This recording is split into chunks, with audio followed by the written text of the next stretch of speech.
Sintam-se à vontade para intervir, ergam a mão e pontuem o que vocês acharem pertinente, tá bom? Vamos lá. O esquecimento de palavras estrangeiras. O vocabulário usual de nossa própria língua parece, dentro da extensão de uma função normal, estar protegido do esquecimento. Sabe-se que isso é diferente com os vocábulos de uma língua estrangeira. A disposição para esquecê-los está presente em todas as classes de palavras. E, um primeiro grau de perturbação da função mostra-se na medida desigual com que dispomos do vocabulário estrangeiro de acordo com o nosso estado geral e o grau do nosso cansaço. Esse esquecimento segue, em uma série de casos, o mesmo mecanismo que o exemplo Signorelli nos revelou. Para provar isso, vou expor aqui uma única análise que, no entanto, é excelente pelo valor de suas particularidades.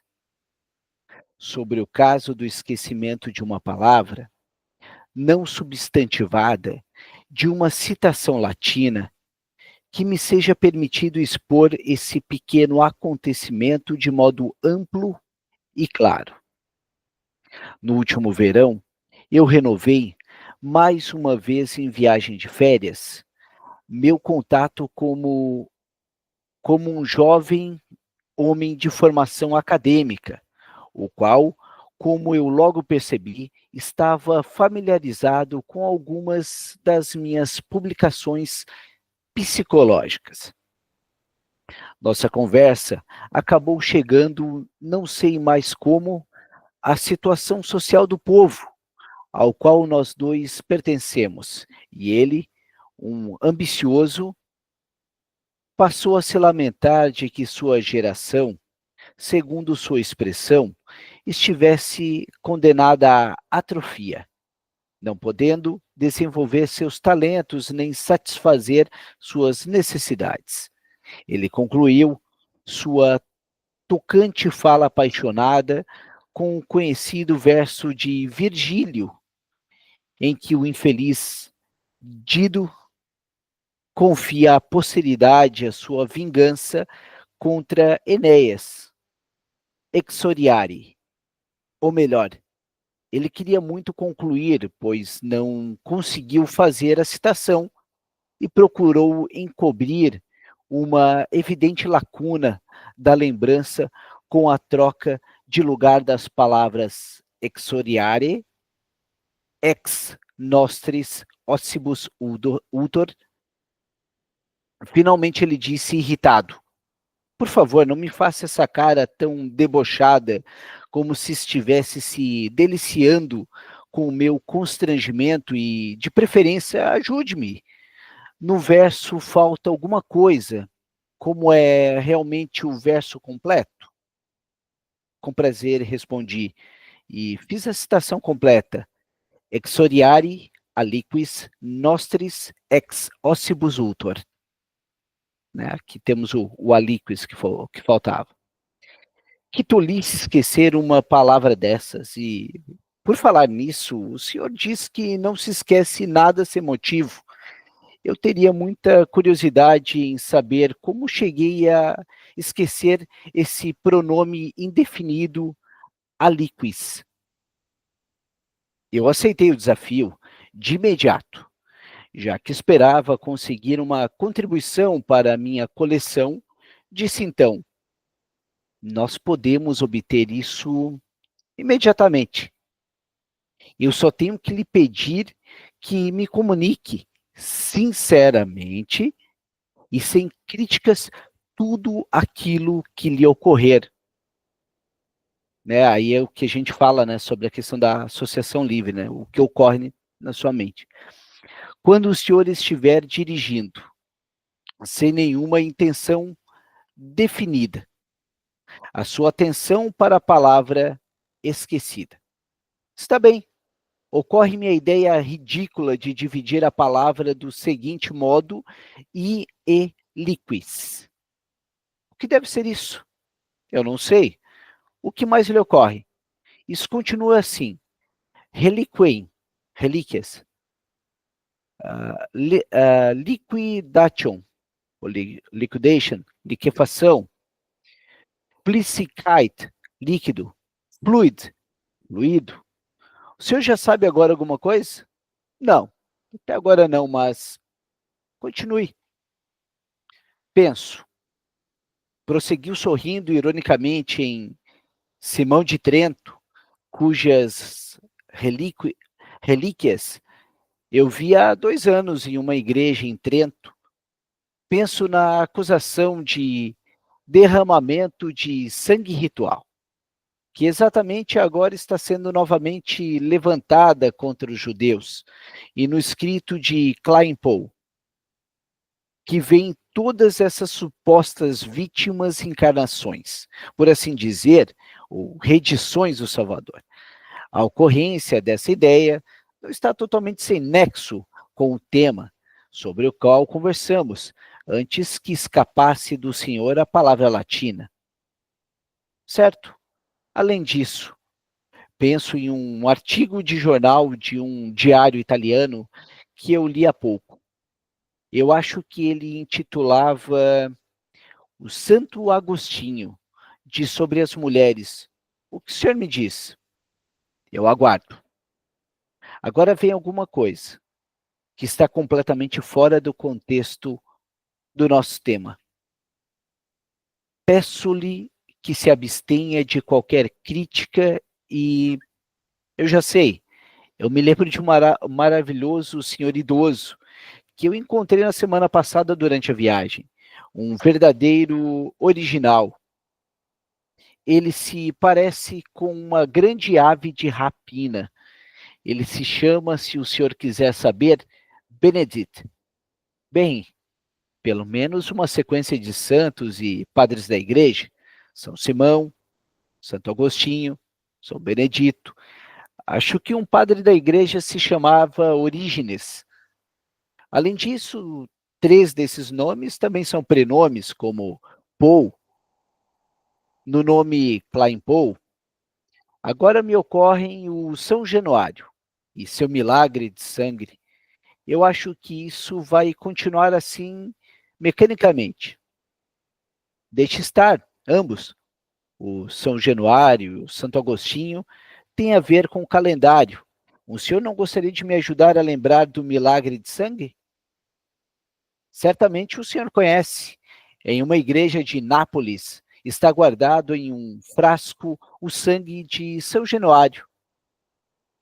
Sangue que, por obra de um milagre, se liquefaz em um determinado feriado. O povo dá muito valor a esse milagre e fica bem agitado quando ele atrasa. Como aconteceu uma vez na época da ocupação francesa. Então, o general comandante, ou eu me engano, foi o Garibaldi, chamou o padre de lado e deu-lhe a entender, com um gesto bem compreensível, os soldados que estavam lá fora, que ele esperava que o milagre acontecesse bem depressa e aconteceu realmente. E agora? Continue. Por que parou? Agora me ocorreu algo que, mas isso é muito íntimo para comunicar. Além disso, eu não vejo nenhuma conexão e nenhuma necessidade de contar. Sou eu quem vai se incumbir da conexão. Não posso obrigá-lo a contar o que é desconfortável para o senhor, mas também não exija que eu saiba por qual caminho o senhor esqueceu aquela palavra aliquis. Realmente, o senhor acredita nisso? Bom, de repente eu pensei em uma dama de quem eu poderia facilmente ter recebido uma notícia que a nós dois seria bem desagradável, que a menstruação dela não teria vindo. Como o senhor consegue adivinhar isso? Não há mais dificuldade. O senhor me preparou suficientemente o caminho. Pense nos santos do calendário, na fluidificação do sangue em um determinado dia, na inquietação se esse acontecimento não sobrevém, a clara ameaça o milagre de ter de se realizar. Senão, o senhor elaborou o milagre do Santo Januário, em a magnífica alusão à menstruação da mulher. Sem que eu tenha sabido disso, o senhor acha que... Você acha realmente que foi por causa dessa angustiada expectativa que eu não pude reproduzir a palavrinha liquis? Isso me parece indubitável. Lembre-se da sua divisão a liquis, e da associação reliquiem, relíquias, liquidation, liquefação, Flüssigkeit, líquido. Eu ainda devo tecer as conexões com São Simão, sacrificado quando criança, a quem o senhor chegou a partir das relíquias. Prefiro que o senhor não faça isso. Eu espero que o senhor não leve tão a sério esses pensamentos, se é que eu realmente os tive. Em troca, quero ainda confessar ao senhor que a dama em cuja companhia também visitei Nápoles é italiana. Mas isso tudo não pode ser obra do acaso? Eu tenho de deixar ao seu próprio julgamento se o senhor poderá esclarecer todas essas conexões através da suposição do acaso. Eu lhe digo, porém, que cada caso semelhante que o senhor queira analisar vai conduzi-lo a casualidade igualmente estranhas. Pessoal, até aqui, alguém gostaria de pontuar algo? Né? Pelo que eu compreendi ali, o motivo pelo qual o rapaz seria esquecido a palavra liquis, é porque ela remeteria a uma possível gravidez dessa suposta noiva, namorada dessa mulher com a qual ele teria se envolvido. Né? Então ele cria toda essa complexidade, e daí nós podemos fazer uma associação com a clínica, né?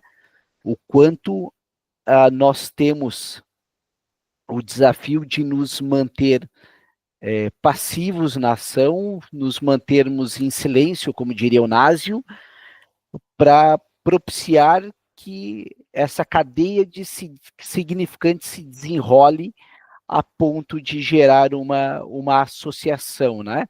Alguém quer pontuar alguma coisa, algum insight que teve, talvez associando com práticas clínicas, alguma coisa assim?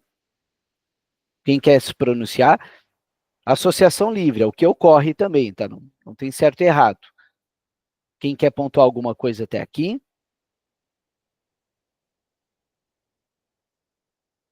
Não? Então eu dou continuidade para a gente entender o resto desse raciocínio aqui. Tenho vários motivos para dar valor a essa pequena análise, por cuja autorização para publicar eu devo agradecimentos ao meu, então, companheiro de viagem.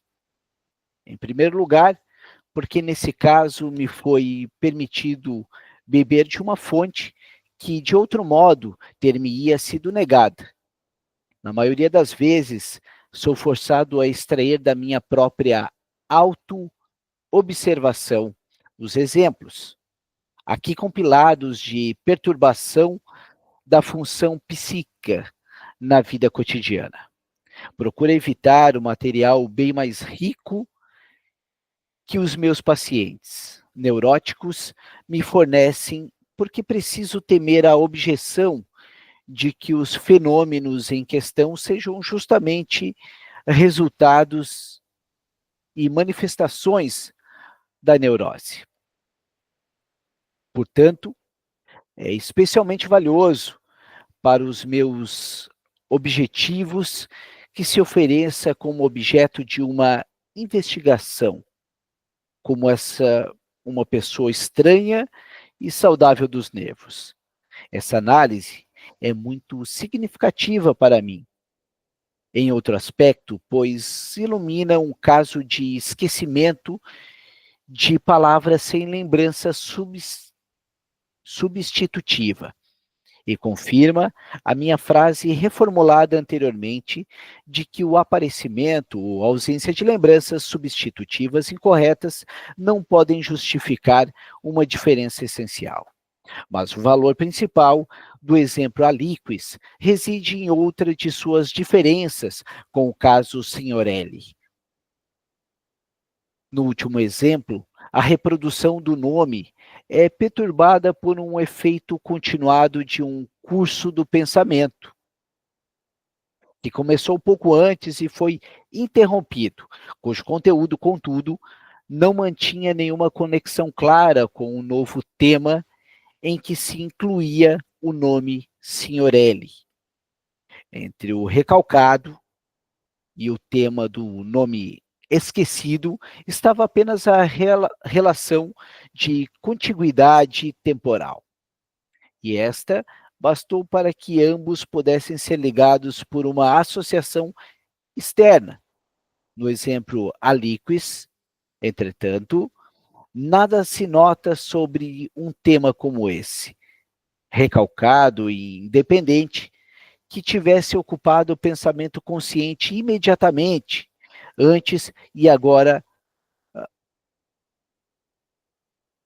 ecoasse como perturbação. Deixa eu só ver aqui o que o nosso colega Luiz pontuou para nós.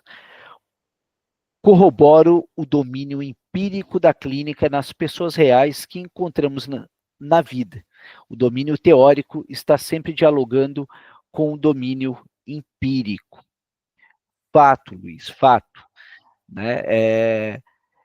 É interessante observar esse ponto no Freud, o quanto ele tem todo aquele embasamento teórico e que esse embasamento teórico veste a prática cotidiana dele, né?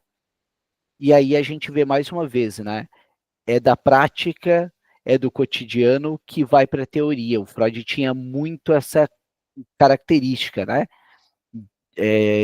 O que diverge da epistemologia da filosofia, que vai da teoria para a prática. Né? Enquanto o Alexandre Patrício, da Psicanálise de Boteco, ele sempre enfatiza, e eu reproduzo sempre essa frase dele, psicanálise é da prática para a teoria. É importante ter um background de conteúdo, é óbvio, mas procurando sempre fazer essa conexão entre ambos, né? Deixa eu ver aonde que eu... Aqui. Nesse caso, a perturbação da reprodução acontece a partir do interior do tema abordado na citação, por elevar-se inconscientemente uma contradição contra a ideia de desejo nela figurado. É preciso construir o andamento da seguinte forma. O falante lamentou que a geração atual do seu povo fosse limitada em seus direitos. Uma nova geração, ele profetiza como dito, assumirá a vingança aos opressores. Ele exprimiu, então, o desejo de descendência. Nesse momento, atravessa-lhe um pensamento contraditório.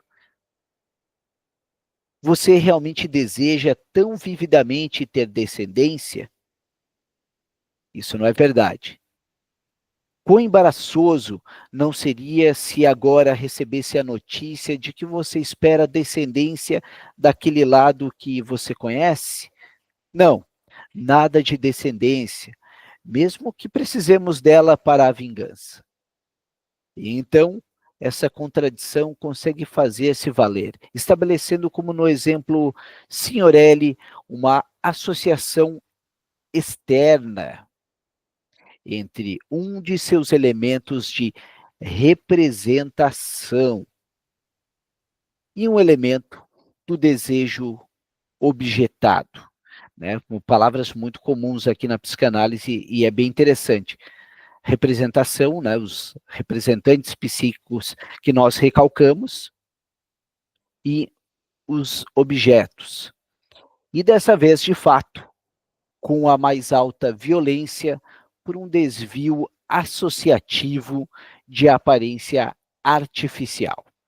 Uma segunda coincidência essencial com o exemplo Signorelli consiste do fato de que a contradição provém de fontes recalcadas e parte dos pensamentos que provocariam um desvio da atenção.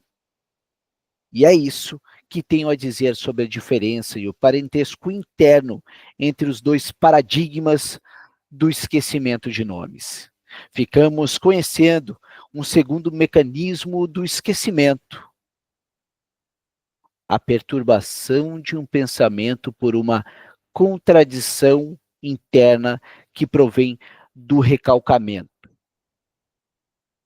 Ficamos conhecendo um segundo mecanismo do esquecimento, perturbação de pensamento por contradição interna, né? Ou seja, temos aqui o motivo do recalcamento de alíquis, que provém do recalcamento.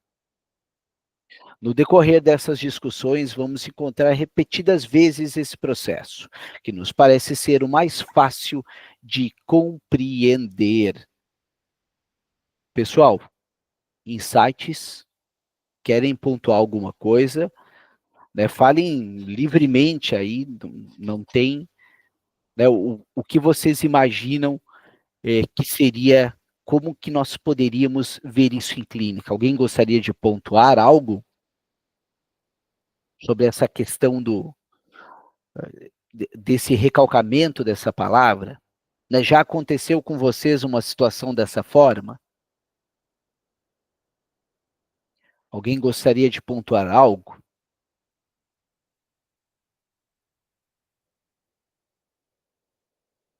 Não? Ninguém quer pontuar nada? Simone, por gentileza, contribua conosco. Tá mutado. Ah, voltou? Sim, por favor. Bom dia. Bom Bom, eu não dia. atendo ainda como psicanalista, né? Mas os casos acontecem da mesma forma. Eu tenho uma cliente que os pais se separaram muito cedo. E ela fala assim que ela gostaria de lembrar, né? Ela gostaria de lembrar. Não sei se cabe ao assunto, eu só trouxe porque eu me lembrei quando você usou a palavra esquecimento. E ela fala muito que ela queria lembrar da fase dela com o pai e a mãe, no período que eles conviveram. Eles separaram, acho que ela tinha 3 anos, de 3 a 5 anos. E ela fala que, acho que era 5 anos. E ela fala assim: olha, não me lembro absolutamente nada de quando eles estavam juntos. E eu queria me lembrar disso. Então, aí eu não consigo ainda trabalhar com ela nesse sentido, porque que tudo se apagou. Porque se for uma criança de 5 anos, normalmente os meus filhos aqui, quando eu converso, eles lembram de coisas assim, né, que fizeram, de algum brinquedo ou de alguma festinha. E ela traz que ela não consegue lembrar de nenhum momento deles juntos. Não sei se é por conta disso ter sido um trauma para ela depois, por ele ter se afastado, né. Como que eu trabalharia isso no caso? Vamos pensar o porquê que ela não gostaria de estar vendo isso, né? Qual seria interessante a gente ver isso. Será que era motivo de felicidade de estar juntos? Será que eles brigavam muito, Simone? Né? Eu acho que nesse aspecto, vamos partir do seguinte pressuposto. O trauma sempre ocorre em dois tempos, era isso que o Freud dizia. Mas aqui a gente está falando de recalcamento. Ela não lembra dos episódios, é isso? Exato. Ela falou que não lembra deles em casa, não lembra do ambiente, ela falou que não lembra de nada. Eu começaria, eu gosto muito daquela metáfora em clínica da casca da cebola, sabe? Uhum, Porque eu acredito que o sujeito não vai te trazer nada em que ele não esteja devidamente preparado para uhum. aquele momento. Então, naturalmente, sem pressa, eu acho que é o primeiro ponto, sem pressa. Eu buscaria, Simone,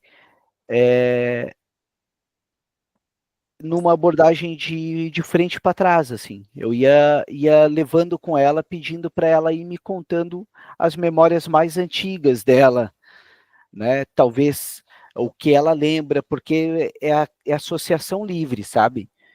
Então, nesse aspecto, tentar entender o que seria que está causando esse recalcamento. Primeiro, a gente tem que entender se o fato de eles se separarem pode ser um trauma para ti. Mas será que foi um trauma para ela também? O que significa isso para ela? Então, ela sentiu muito, né, porque ela era muito Uhum. apegada ao pai. Tá, daí a gente busca mais um pouquinho ali uma questão uma questão da escuta e da clínica freudiana que é basilar. É a escuta do discurso, a escuta da desconfiança e a escuta da desconfiança, como eu sempre reitero, não é do caráter, mas é desconfiança da situação. Ok, ela sente falta, mas aqui, no que a gente viu, havia uma contradição. Ok, ela sente falta, mas mesmo assim eu iria na desconfiança, assim. Uh, qual o sentimento dela pelo pai, qual o sentimento pela mãe, porque tu nunca encara o sintoma, ele serve para te dar o norte. O sintoma, ok, há um sintoma de um esquecimento, e daí a gente transitaria ao redor até chegar no âmago, porque não é tu que tem que dar a solução para ela, mas é ela que tem que se dar. Então eu buscaria nas coisas ao redor, né? Eu buscaria talvez, ok, tu sente falta do pai, mas qual é a última lembrança que tu tem do pai? Eu ia transitando nessa órbita até chegar a esse ponto. Seria o manejo que eu chegaria. Agora eu vou contextualizar com o caso meu.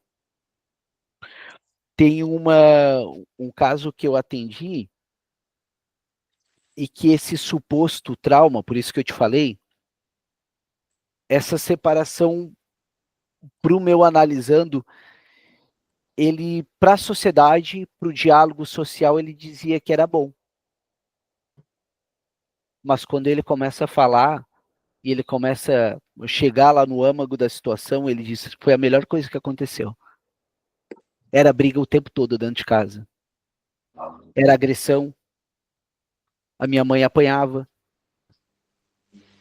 eu era criança, eu não poderia intervir, eu me sentia impotente frente àquilo tudo, né? Então, o, esse meu analisando, ele tinha flashes do passado, não era tudo, mas ele dizia para todo mundo que era ruim, né? Pelo fato que o pai era herói, Uhum.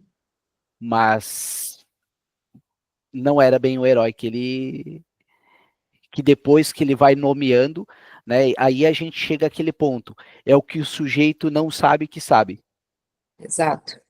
né? Ele comprou o que o ego ideal dizia, o que o externo dizia, ok, pais são heróis.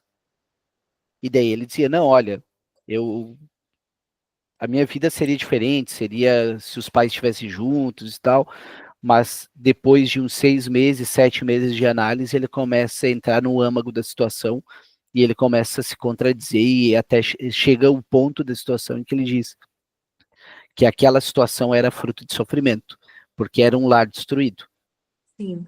Então eu penso, né, cada caso é um caso, isso que é o fantástico, tanto que a gente viu no caso do Signorelli, havia um recalcamento, porque o Freud sofria com a incapacidade de lidar com o caso de um paciente dele que veio a óbito, cometeu suicídio, então ele recalca aquele nome, porque remetia àquele caso dele.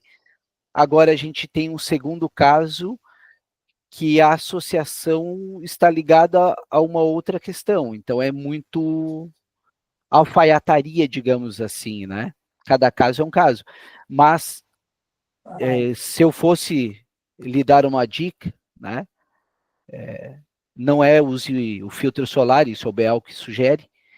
Eu iria no discurso da desconfiança e eu iria contextualizando para ver o que era esse Lars, né? Porque às vezes o que te traz não é propriamente aquele motivo, né? Às vezes os pais se mostraram ausentes, pode ter havido, enfim, alguma violência doméstica. Pessoal, abro a palavra aos demais. Alguém tem alguma sugestão aí nesse caso da Simone? Né? Já leu alguma bibliografia a respeito? Simone, ele tinha que idade? Ela tem 5 anos, ela tinha 5 anos, agora ela tem 18. Pois é, 5 anos, nós estamos no complexo de Édipo. Aí tem uma questão também de que esse complexo de Édipo não pode ter sido bem resolvido, algumas questões não ficaram muito claras. Então, do ponto de vista do Freud, a não resolução adequada do complexo de Édipo pode gerar uma série de dificuldades para essa jovem no futuro, inclusive no que se refere aos seus relacionamentos. Uhum. Então, pode ser uma porta também a ser investigada. O que você acha, Michel? Ana, tu abriu um ponto bem interessante, né? Vale frisar o quanto essa menina deve culpar a mãe, partindo da lógica edípica. Principalmente porque a mãe dela que traiu o pai. Nossa, eu nem ia levar isso em consideração, tá? Agora piora mais a situação ainda. Sim. Porque Piora muito. não traiu a mãe, né? Ela trai a menina, porque é a questão do relacionamento ali. Então, já começa por aí. E como a resolução passaria por uma identificação com essa mãe, é um retorno a essa mãe, um processo de identificação, e se essa mãe traiu e esse for o processo desencadeador da separação, isso gera um nó na cabeça da criança muito grande. Uhum. E essa dificuldade de ver a mãe como uma pessoa com quem ela vai se identificar é complicado. E uma coisa que eu tenho observado nos atendimentos que eu comecei a fazer, as crianças que, de uma certa forma, sofreram, os adultos cujas suas crianças, de uma certa forma, sofreram um abandono emocional nesse período, ao mesmo tempo que eles têm muitas mágoas dos pais, eles se sentem muito culpados por isso, e eles não conseguem fazer essa verbalização. É como se dissesse assim, minha mãe foi culpada disso, então eu me aborreço com meu pai por isso, é como se ela tivesse sendo uma má filha, que é uma coisa que eu tenho escutado de alguns pacientes. Eu sou uma má filha, eu sou um filho ruim. E aí, quando ele começa a contar o que vivenciou, não é que ele seja um filho ruim. Ele tem muitas traumas dessa época, mas ele se recusa a trazer isso à tona e reconhecer, o seu adulto reconhecer que essa criança sofreu. Então, ele prefere assumir a culpa, como se a culpa fosse dele, do que culpabilizar quem realmente é responsável pelo processo. Faz sentido. Eu tenho ficado impressionada com essa questão. Uma coisa, né, Ana, também que é muito, muito em decorrência disso, Simone, é muito comum também, possíveis até, tudo bem que já estamos falando de uma geração predisposta a isolamentos. Essa geração atual tem essa predisposição.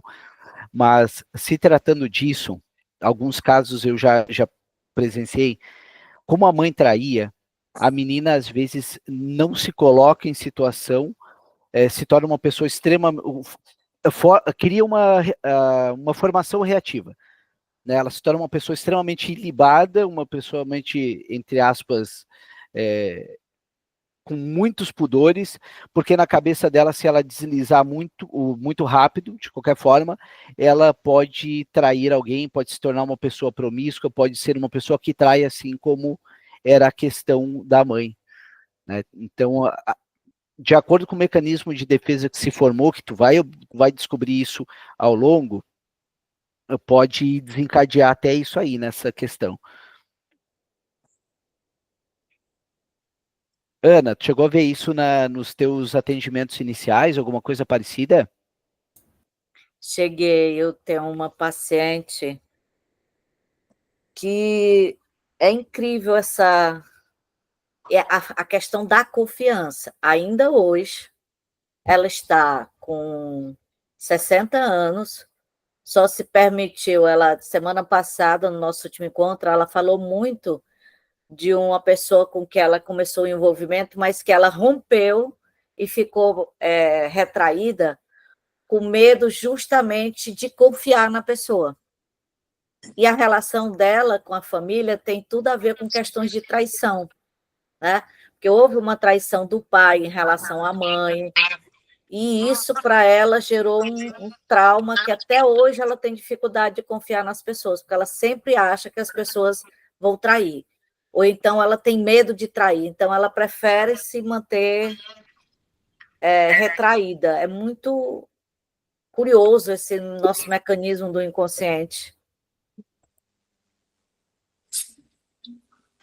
Teve algum insight, Simone? Sim, total. Muito sentido. Eu acho que é bem por essa linha mesmo. Agora, vocês falando assim, foi clareando, sabe? Uma coisa muito interessante nela, né, é porque assim, ó, a Sônia Albert vai te ajudar bastante no quesito do manejo com adolescente, que manejo com adolescente é um pouquinho diferente, né? Enquanto tu pega, generalizando, o processo psicanalítico, quanto mais o que te ocorre e mais o sujeito falar, né, mais trazer trigo para o moinho, fica mais fácil de tu fazer o manejo. Isso é fato. A dificuldade com o adolescente é que tu tem que, às vezes, instigar mais, perguntar mais, porque o sujeito não tem um vocabulário bem constituído, digamos assim, para nomear as suas emoções. Então, com o adolescente é um desafio, às vezes, um pouquinho diferente do que é com adulto na clínica. Entendi. Né? Pessoal, alguém quer pontuar mais alguma coisa sobre isso que nós estamos falando, sobre esquecimentos de fatos? Alguém quer trazer algo igual a Simone fez? A Simone trouxe algo que era semelhante e a gente vai conversando a respeito. Oi, Michel, bom dia. Oi, Rosi. Ô, Michel, eu tô assistindo aqui meio aleatório, que eu tô fazendo um monte de coisa junto, então não prestei atenção em quem trouxe o caso da pessoa que queria ter uma lembrança aos 3 anos de idade, né? Mas achei uma semelhança num paciente meu, ele tá comigo quinta sessão, né? Na primeira ele chorou muito, é um senhor, tem 60 anos, e ele lembrava que ele, aos 3 anos de idade, ele era muito pobre, a casa dele tinha muitas frestas, né? Então dava para ver a luz do dia entrando, e a única lembrança que ele tinha era ver a mãe varrendo a casa, e ele pensava: nossa, como eu sou pobre, né? Aí a primeira sessão decorreu assim, aí ele traz na segunda novamente a mesma situação. Aí eu pontuei, né? Assim, falei assim, como que uma criança de 3 anos de idade, que só conhece aquele meio cultural, pode imaginar o quanto ele era pobre? Ele não conhecia outra situação. Aí ele pensou, falou assim, nossa, é mesmo. Como que eu poderia saber se eu era pobre, se eu era só uma criança? Eu poderia estar pensando, nossa, como minha mãe está trabalhando tanto, como ela está me ensinando a trabalhar. E a partir desse insight, ele deixou essa situação de lado, não trouxe mais na sessão.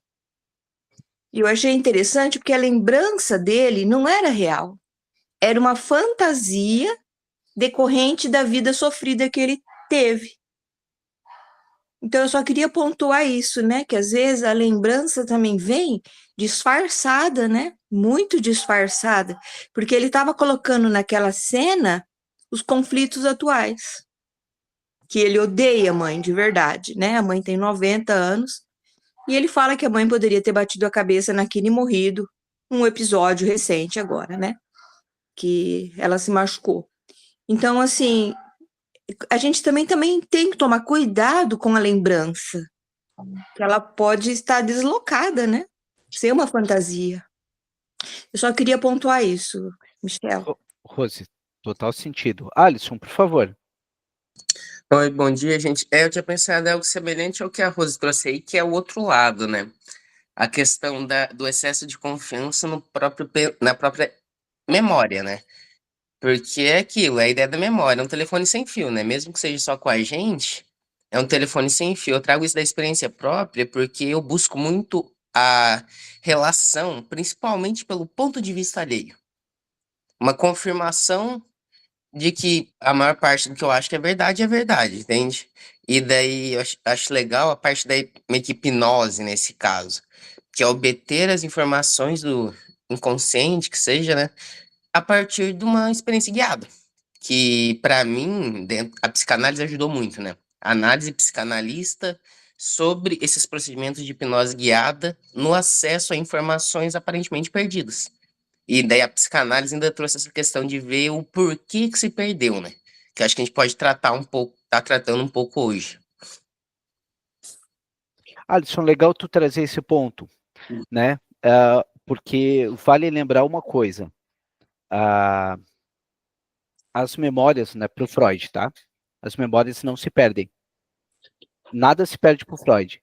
Elas vão ficar recalcadas e o que pode haver é esse deslocamento e essa mudança até para reforçar uma possível fantasia. Então, nesse aspecto, isso que a Rose falou é muito pertinente, né? Eu cito aquele episódio clássico, eu estava lendo recentemente num livro, do John F. Kennedy, quando ele foi baleado na cabeça. Muitas pessoas dizem que assistiram aquele episódio ao vivo, lá nos Estados Unidos, obviamente. O detalhe é o seguinte, aquele episódio não foi passado ao vivo. Então, quando existe uma certa lacuna, às vezes para montar uma certa fantasia, o nosso cérebro cria algo, ele coloca algo no lugar. Então, esse ponto que a Rose trouxe é bem relevante nesse aspecto, que o Alisson reforçou também. E a questão da hipnose, recentemente eu tive a oportunidade, fiz um processo meio de curioso, de uma hipnose guiada, uma experiência guiada, não sei se chega a ser uma hipnose, do Jungiana. E é muito interessante vocês verem os arquétipos, como eles trabalham. Ali vocês vejam as funções das pessoas na vida de vocês. Vamos só ver o que o Luiz colocou. O esquecimento não é uma perda de memória. Esquecemos porque não damos conta de lembrar. Esse ponto aqui foi bem interessante que ele colocou. O esquecimento não é uma perda de memória. Esquecemos porque não damos conta de lembrar. Não damos conta de lembrar porque temos questões que não elaboramos bem. Recordar, repetir, elaborar. Né? Repetimos sempre, buscamos aí nessas recordações para elaborar. Não elaboramos bem e a gente esquece, para proteger o inconsciente de lembrar dessas coisas. Esquecemos certas coisas, inclusive para nos mantermos numa fantasia do sujeito, daquele título que nós criamos. Né? Como o mais comum nos últimos dias é o sujeito que se diz vítima, ele esquece N coisas para se manter também naquela situação, porque não dá conta de lembrar. Luciene, por gentileza. Deve estar mutado. Desculpa. Bom dia. Bom dia. Essa questão do esquecimento me veio um outro pensamento. As pessoas que às vezes elas têm problemas e elas bebem, né, devido ao problema, para ser anestesiadas, e depois alegam que não lembram de nada. Eu ainda não estudei a fundo a respeito dessa questão do esquecimento, se as coisas que o indivíduo fez ou falou fica no inconsciente ou se ele realmente apaga da memória dele, se isso é de cada um. Alguém já leu a respeito disso? Porque me veio essa dúvida enquanto estava falando sobre a questão do esquecimento, se ele é intencional ou não, né? Ou se ele tem alguma relação com a química, né, da bebida, não sei. Alguém tem alguma informação a respeito disso? Eu vou passar para o Alisson, que ele pediu a palavra, e depois eu retorno. Alisson, por gentileza. Acho que essa questão do esquecimento, o nosso ponto aqui pelo menos eu estou me baseando, é de que tudo é armazenado. O acesso a ele é que é limitado. Eu Inclusive, posso retomar, então? Pode Pode. falar. Vou te chamar de Lu, que é mais rápido. Pode retomar, Lu, por tranquilo. favor. Então, mas então a pessoa, mesmo alcoolizada, o inconsciente registra isso, né? Independente da química. Então ele tem como reaver, né? Resgatar a vivência que ele alega não ter conhecimento, né? Interessante Ó, isso. eu vou até trazer de novo aqui o que o Luiz colocou, que eu achei que isso é muito, muito relevante. O esquecimento não é uma perda de memória, né? Esquecemos porque não damos conta de lembrar, não damos conta de levar por questões que não elaboramos bem, então a gente esquece, né? Reitero ali, e daí falando com convicção, porque era algo que eu estava lendo em Freud hoje pela manhã. Eu estava lendo, acho que nas cartas a Flies, ou se não, no Estudos de Histeria, que eu estou lendo paralelamente esses dois. E ele nos traz exatamente essa questão. Não esquecemos nada, mas, como o Alisson também foi dizendo, o acesso fica condicionado em decorrência de que nós não elaboramos devidamente aquela situação. Então, para a psicanálise, estou falando de forma geral, o fato dessa bebida, ao meu ver, e pelo que eu li até então, acho que não inibiria o fato de o sujeito registrar aquelas questões, né? Ele simplesmente estaria recalcando de forma que não teria dado conta. Inclusive, ele já bebe já com esse propósito, né? E daí eu lembrei de contar para vocês um trechinho muito, muito breve aqui de um poema do Mário Quintana, porque para orientação lacaniana as palavras são muito importantes, né? Então tem um poema do Quintana que é muito legal, chamado Do Amoroso Esquecimento. E daí ele diz: eu, agora, que desfecho, já nem penso mais em ti, mas será que nunca deixo de lembrar que te esqueci?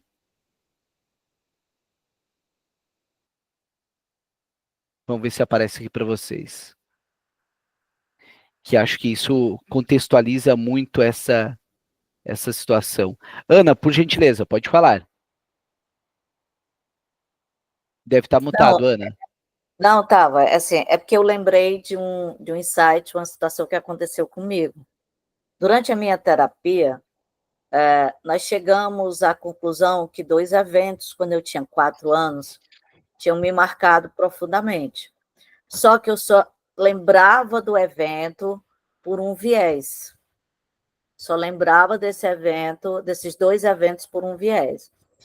E já com bastante tempo de terapia, que eu vim me perceber, vim dar conta durante uma das sessões, que não é que o episódio não tivesse acontecido, ele aconteceu daquela forma, só que para me proteger de alguns sentimentos que eu não queria lidar, eu criei uma imagem desse evento, porque qual era o evento? Né? A morte da minha cunhada e a morte da minha avó, foram eventos que aconteceram em períodos muito próximos. Então, uma criança lidar com o luto é muito difícil. E aí a questão é que quando minha cunhada morreu, agregou-se à família os 2 filhos dela. E na minha memória, na minha mente, eu sempre tinha encarado isso de forma muito positiva. O que teria me marcado, o que teria me deixado imensamente impactada seria a morte, o luto. Depois a gente foi verificando que sim, o luto me impactou, mas teve um outro luto que foi vivenciado. Porque até a chegada dos meus sobrinhos, eu era a filha caçula. E com a chegada de 2 novas crianças, um da minha idade e outra 2 anos mais novo, esse lugar de caçula, esse lugar da pessoa mais nova, que era naquele momento o centro da família, desapareceu, porque agora essa atenção passou a ser dividida com 2 outras crianças. E eu demorei muito a conseguir aceitar que eu tinha sentido ciúmes, que eu tinha ficado magoada com essa situação. Então, a minha criança criou um outro mecanismo que foi a questão do luto. E depois, quando a gente começa a estudar Freud, a gente vê que o ciúme da criança, quando chega outras crianças na família, é uma coisa perfeitamente natural. É uma coisa que vai acontecer. E cabe à família, aos pais e tudo, lidar com esse ciúme dessa criança, né? Então, aquilo que eu acho que foi a Lu que falou da questão da memória encobridora, né? Então, a gente faz esse processo mesmo. E até isso que tu falou é bem importante, né, Ana? Porque dependendo como que vai lidar com essa situação, tem-se um adulto fixado nessa questão do ciúme, né? Pois é. Então, eu demorei a conseguir perceber isso, né? Então, é interessante aquilo que você fala das camadas que vão sendo retiradas durante o processo, até você dar conta disso. E a terapeuta, ela não fez questão de jogar isso para mim de imediato, ela foi deixando as camadas irem saindo até que eu consegui entender esse processo. Porque quanto a gente vai de encontro ao sintoma, imagina que quanto mais tu vai tentando bater, até é muito interessante esse aspecto. Imagine, tem um episódio, ele vai para o inconsciente, que para o Freud é um lugar de armazenamento, para aquela situação traumática não sair e não voltar para o pré-consciente e para o inconsciente, existe todo um contra-investimento. Então, às vezes, aquele sujeito que sofre, que está por deveras cansado, tudo, existe toda uma energia de contra-investimento para manter recalcado aquela situação. E daí, qual é o nosso trabalho? É estimulando que o sujeito fale, para aos poucos ele tirando o investimento que tem sobre aquela memória, o quanto de afeto que tem naquela situação, para deixar ela o mais tranquilo possível. Então aqui, só compartilhando com vocês, né? Eu agora que desfecho nem lembro mais de ti, mas será que nunca deixo de lembrar que te esquecer? Né? Quantas coisas que a gente diz, olha, eu já esqueci daquela pessoa, mas está citando aquela pessoa. Né? Então esses questões contraditórias que a gente enfrenta na nossa vida com os nossos analisandos. Eu pedi para o Claude um resumo breve do que nós lemos hoje. Né? O texto é um estudo psicanalítico de Sigmund Freud sobre o esquecimento de palavras, especificamente focando no esquecimento da palavra latina liquis, durante uma citação de Virgílio, né? O quanto Freud era erudito em citar nomes clássicos da literatura, como o caso de Virgílio. O relato, apesar que foi um menino lá, mas tudo bem, o Freud tinha conhecimento. O relato descreve a conversa entre Freud e um jovem acadêmico ao citar o verso de Virgílio sobre vingança. Não consegue completar a citação, esquece a palavra liquis. Freud submete o jovem a uma análise associativa, pedindo-lhe que relate livremente seus pensamentos relacionados ao esquecimento. Né? Aí, reitero, o nosso desafio em clínica de permanecer em silêncio, de nos permanecer como objeto da sessão, de entender que, diferente do social, em que eu falo, vocês respondem, vocês falam e eu respondo, num diálogo quase que incessante, dentro da clínica, o nosso desafio, como diz o Násio na obra sobre a importância do silêncio na psicanálise, e o Theodor Hayek tem um texto sobre isso genial, o nosso objetivo é dar vazão a esse silêncio que supostamente é constrangedor, mas é esse silêncio que instiga, que estimula, que às vezes, para que não saia aquela palavra desagradável, às vezes chora-se para encobrir, às vezes o sujeito fala de forma perdida o tempo todo. E às vezes temos que ficar ali mantendo essa posição e deixando os cortes para a hora pertinente. Através dessa análise, Freud descobre uma série de associações inconscientes relacionadas ao tema, como santos e padres da igreja, milagres de sangue, especificamente o milagre de São Januário em Nápoles, expectativas sobre menstruação, reflexões sobre descendência e vingança. Freud, argumento, esquecimento da palavra não foi aleatório, né? Reiteramos aqui, os esquecimentos para Freud não são aleatórios. Coincidências para a psicanálise não são meras coincidências, né? Às vezes aquela porta que a gente passou é aquela porta que a gente tem que pegar e dizer para o nosso analisando, ei, e aquela situação ali atrás, supostamente inócua, às vezes ali pode ter um pilar muito relevante.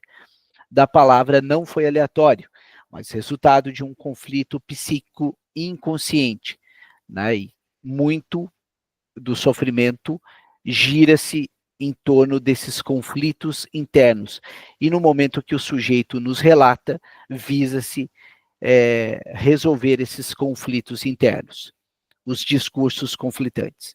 Especificamente, o desejo de vingança e a descendência do jovem foi inconscientemente contraditado por um pensamento embaraçoso sobre uma possível gravidez. O texto é uma demonstração da teoria psicanalítica de Freud sobre o esquecimento, mostrando como processos inconscientes podem interferir na memória e na expressão consciente. O Luiz deixou mais um recado para nós aqui. Pontuo também que a psicopatologia tem uma sequência. Ela começa a observar o comportamento do paciente. Ela observa a consciência, a atenção, a orientação. Ela é metódica, segue um método de observar. Enfim, ela observa o todo, né? Pessoal, seguindo mais um pouquinho aqui. Mais algum insight que foi surgindo entre os colegas? Alguém gostaria de se manifestar, pontuar algum ponto sobre o que nós vimos até o momento aqui?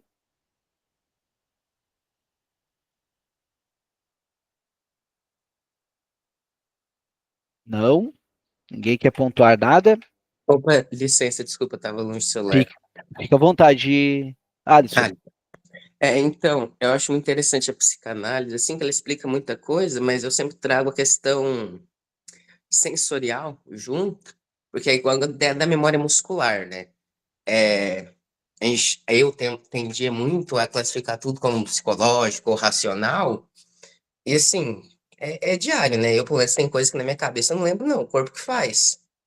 E é o que me remeteu àquela questão do que eu falei antes, assim, não tem nada a ver com aquilo, mas o que eu pensei antes daquela frase que eu falei antes? Tem coisa que é, na verdade, a repetição diária que compromete a memória. Porque aí tem muita informação para nebular o real acontecimento. Você tem 1.000, 2.000, 3.000 da mesma lembrança, bem parecido ali. Como você vai ter certeza que você está lembrando só de uma específica? Que é igual aos acontecimentos extraordinários. Acontecimentos extraordinários, a pessoa tende a lembrar de mais detalhes. Por mais que seja algo único na sua vida. Então também tem esse outro lado de algumas outras coisas que foram citadas. Assim, só um pensamento meio que, né?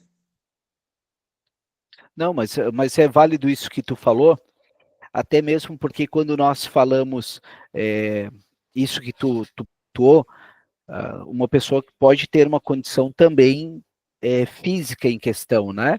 E quando nós falando da primeira tópica freudiana, que é consciente, pré-consciente e inconsciente, quando nós estamos falando do consciente, nós estamos falando basicamente dos 5 sentidos, né? Então, como o pessoal chama de VATOP, né? Visão, audição, tato, olfato e paladar, né? Então, também salvo, eu acredito que o Freud pontua isso, salvo os esquecimentos também que podem ser atrelados a questões fisiológicas, né? Mas também tem esse ponto, como tu disseste, Alisson, né? Numa era de de superinformação, como fica essa nossa questão da memória, né? Como é que procede o esquecimento? Como que a nossa memória vai deixar, ela vai processar isso, fica e isso não fica, né? Partindo do pressuposto que não esquecemos nada. Pessoal, alguém quer pontuar alguma coisa sobre isso? Luiz, por favor. Professor, bom dia. Eu gostaria de que se tu puderes, declinar mais um pouco, que não fechou ainda a minha linha de pensamento, sobre aquela primeira parte lá do livro que lemos hoje, por que ele faz tanta menção dessa sequência dos santos padres da igreja, como São Simão, Santo Agostinho, por que esse, essa ênfase? O que tu podes me dizer sobre isso? O que eu observei, Luiz, é que, na verdade, essa sequência visava chegar ao milagre ao milagre em tese, né? Essa sequência visava chegar até o ponto da menstruação do santo. E quando a gente vai voltando ali, a gente chega no São Januário, né, que era a questão do sangue. Então, o que eu vejo, a sequência de santos, ela visava chegar ao Santo Agostinho. E daí a cadeia de significantes, o objetivo era chegar até ele, até o São Januário, né? E sendo que o Santo Agostinho tem a ver com a questão do calendário, né? Provavelmente pela data que deveria ser. E daí, naturalmente, a gente sabe a questão da menstruação, ela tem o seu relógio biológico, digamos assim, né? O seu calendário. Então, ao meu ver, essa cadeia de significantes, de santos, visava chegar à questão da menstruação, ao sangue e à data ocorrida. Foi até aí que eu peguei, tá? Alguém gostaria de pontuar mais alguma coisa que possa ter passado despercebido? Eu entendi da mesma maneira que você, Michel, porque assim, uma coisa que eu já percebi na análise dos sonhos, tanto que o Freud fazia, mas e agora que a gente começa a atender, que eu comecei o atendimento do estágio, é interessante como uma coisa vai puxando a outra. Às vezes, assim, o significado não vem de imediato, né? Ele falava até nisso, nesse caminho que às vezes você precisa percorrer para poder chegar à origem, ao real significado do sonho, né? Porque o sonho também, ele usa, o sonho é um mecanismo do inconsciente para tentar trazer uma situação ao consciente. Então, ele não vai fazer esse caminho de forma linear. Esse caminho, ele vem muitas vezes de forma disfarçada para poder alcançar o consciente. Eu vejo também dessa forma, assim, principalmente porque é tudo muito emaranhado, né? Deixa eu ver aqui o que o Luiz colocou. O ser humano é mais do que a ciência pode abarcar. Todo doente mental é inesgotável, guarda o seu mistério, né? Tal qual a gente chega ali no Lacan, onde que ele diz que o sujeito com suas questões psicológicas é uma estrutura o psicótico, por exemplo, é uma estrutura de pensamento e não propriamente uma patologia. Ponto também que a psicopatologia tem uma sequência, começa a observar o comportamento do paciente, observa a consciência, a atenção, tá, isso que eu já tinha lido antes. Eu gostaria de falar sobre o que a Rosemary trouxe. Eu não conseguia lembrar de lembranças com a minha mãe. Depois de muita análise, consegui lembrar 2 momentos que me fizeram entender o porquê eu recalcava essas lembranças. Momentos de autoridade, até mesmo um episódio de força. Consigo olhar diferente para ela, mas ainda em análise, minhas irmãs também tiveram dificuldades nesse sentido.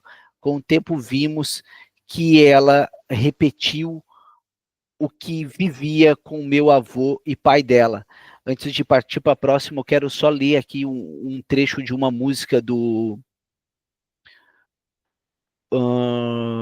do Chico Buarque, né? Ele botou assim, ó, que saudade é o pior tormento. É pior que o esquecimento, é pior que se entrevar. Né? A saudade é pior de tudo. Então, quer dizer, se a saudade está tão grande, às vezes é melhor esquecimento. Né? Já que a saudade é pior, vamos optar pelo que sofremos menos. Né? Então, em tese, o esquecimento nos propicia esse alívio, digamos assim. Não sei se cabe mencionar aqui, mas temos questão das memórias encobridoras do desenvolvido por Freud. Sim, Johanna, esse ponto até o Alisson mencionou ali também, teve mais um colega que falou sobre as memórias que encobrem essa uma outra situação. A menstruação para os religiosos era um tempo em que a mulher estava impura. Devido a isso, não podia se relacionar sexualmente nesse período. Também. Eu só que aqui eu acho que nessa ótica aqui, provavelmente seria uma interpretação de uma mulher em questão. Acho que o homem, pelo menos nesse episódio, eu acredito que é legal ver a questão histórica disso, né? Não, Johanna, mas é legal tu ter mencionado isso, né? Pelo fato de uma bibliografia para os colegas pesquisarem, e eu, inclusive, pesquisar também, memórias encobridoras ali, né? Pessoal, mais algum ponto que vocês achem pertinente a gente falar mais um pouquinho, algum ponto que acham que chamou a atenção aí, depois desses últimos comentários, né? Eu deixo uma...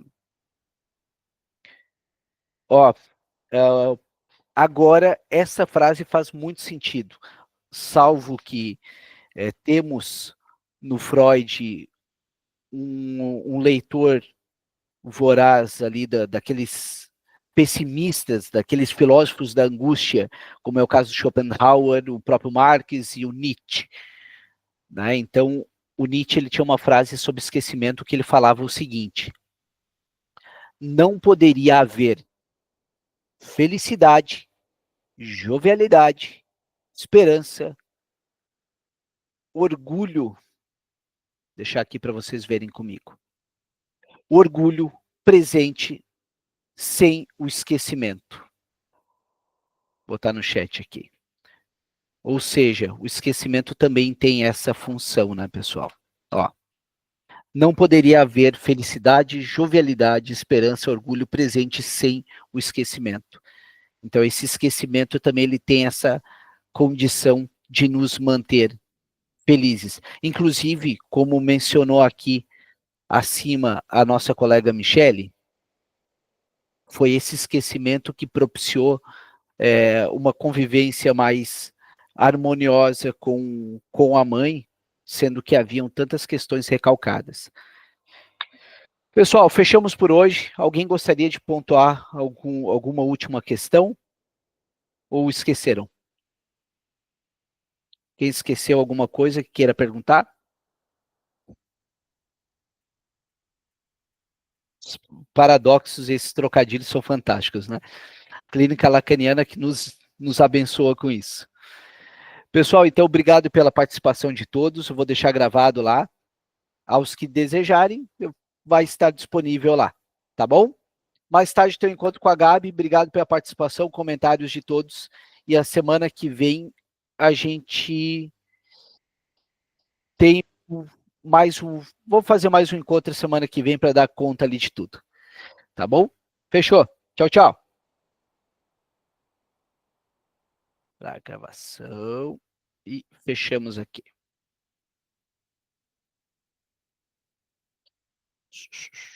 Parar a gravação.